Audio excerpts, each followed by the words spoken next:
Djibouti est géographiquement très bien placé. Vous avez par exemple devant Djibouti 70% du trafic conteneur qui rejoint l'Europe et la France.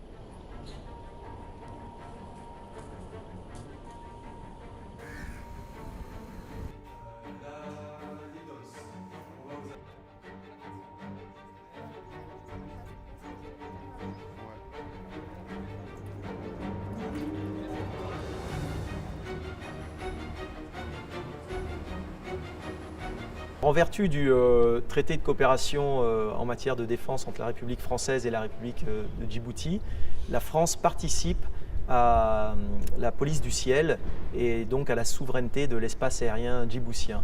À ce titre, il est important d'être capable de coordonner l'ensemble des activités dans l'espace aérien et donc d'être capable également, par ailleurs, de détecter toute menace.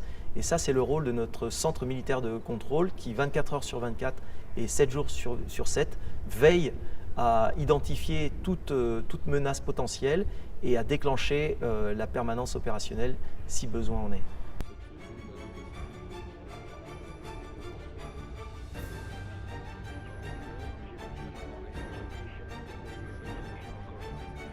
La chaleur qui fait que l'avion déjà réagit différemment, il y a un peu moins de puissance, un peu moins de poussée. Et il y a aussi la gestion du stress thermique avec une bonne hydratation, une acclimatation obligatoire, etc. pour pouvoir supporter une chaleur un peu plus importante, sachant qu'on n'a pas la climatisation quand l'avion n'est pas en l'air, donc on perd pas mal d'eau avant de décoller.